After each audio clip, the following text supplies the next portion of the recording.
Hi everyone, welcome to the second episode of the podcast series. And today we have Vedaant Chopra. He's the senior tier of Uhomes, and he's going to tell us everything about student accommodation, housing, the most popular cities in the UK, also what the students can look forward to, such as budgeting and other factors as well. So, can you introduce yourself and your background in relation to PBSE? Sure. Hi, I'm Vedaant. I work as a senior team leader at Uhomes. Over 3 years of experience in this industry, I've had a privilege of working closely with students, accommodation providers, education consultancies, so students find a safe and a secure home. So, Vedant, coming back to this question, which countries and cities do you specialize in this industry? Basically, Uhomes specializes in more than 500 cities in the world. I look after the UK and New Zealand region. In UK, basically I do Birmingham, Sheffield, Glasgow and Manchester. So, like you mentioned that you specialize in Manchester, Birmingham, Sheffield and Glasgow. So, which are the top 5 cities for UK for international students and why are they so popular? The first one would be London because it's the home for one of the top universities in the world like LSE, Imperial College, UCL.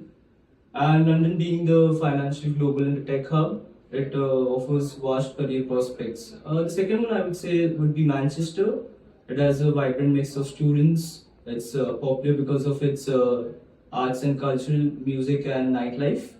And the remaining cities would be Edinburgh, Birmingham, Coventry, where we see a lot of demand of international students.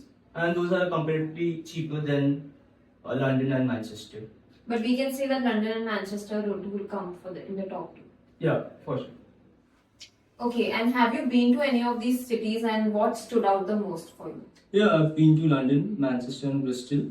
Every city has its own vibe, I would say. London being high-paced, diverse, having some iconic landmarks, excellent transportation system, with high-ranked universities generates a great demand for international students, offering some great career prospects. Manchester being, as I said, being big, has a mixed vibrant of students, is majorly famous for its arts, culture and sports life. Bristol, I would say, has a more artsy and independent feel, with some heritage buildings and monuments. So, if you had to personally pick your favorite, what would it be? Definitely, I would say London because of its iconic landmarks, excellent transportation system, and some great social life. So, which city would you say is the most budget friendly in terms for accommodation, and which one is more expensive? For expensive, we all know it would be London, Cambridge, Oxford. The average rent there would start from around £250 per week to £400 per week. However, if you go more towards the central London, it would be around a little more than 400.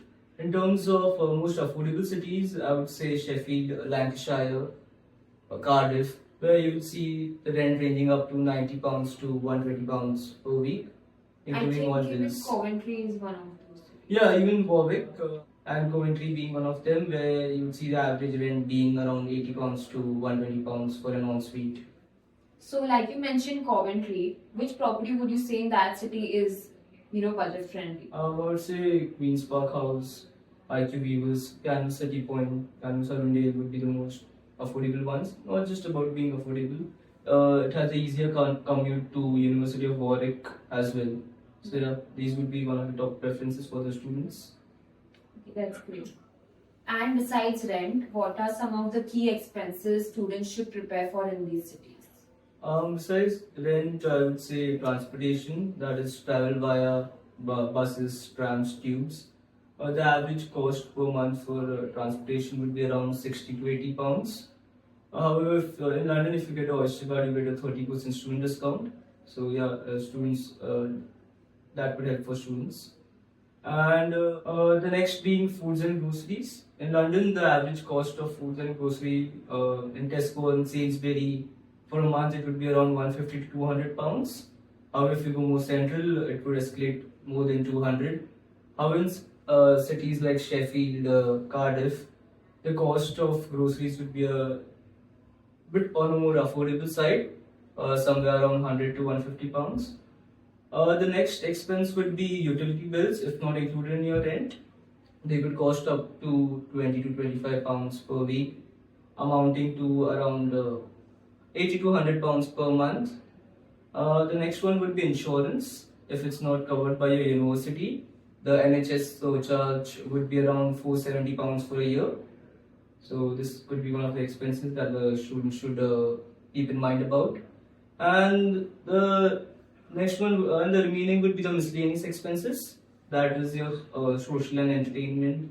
That would be about around 20 to £50. Let's say if you go in a club, go out to eat per night. So yeah, these are all the expenses that the student should keep in mind. And I think that is why many students look forward to working part time as well. And Yeah. that is why we also have programs like student ambassadors so that they can earn £50 or £80 while being in university, since these do come in handy, like you said, for food, groceries, or miscellaneous. So it's very important. Like I feel each pound counts to their lifestyle in the UK specifically. Yeah, definitely. So, Vedant, coming back to the student life and the social life, which apps do you think is going to help students navigating their study abroad journey in the UK? That's a great question. I would say firstly, City Mapper. It will help you go all around the UK. It will show you how to route from one place to another. Then a few of the important apps would be downloading Bolt and Uber for commuting. And then you can also download Sainsbury Pass, Tesco Pass for your groceries. And lastly, one important thing would be the Unikit app, where you can order bedding for you and your friends. Let's say if your friends come over with you to stay, yeah, that would be quite helpful. Yeah, and we also do suggest these similar apps on our Instagram stories every day as well to give the students some benefits to following the page and keeping up in date to the lifestyle over there. Okay, thank you so much for talking to us, Vedant, today, and thank you for sharing the such valuable insights for students to learn and navigate their life in the UK. If you want to see similar such videos, please keep watching our YouTube channel and also follow us on Instagram as well. And please subscribe and like this video. Thank you. Thank you, dear. This was a great conversation. I hope this was quite informative for the students. Yeah.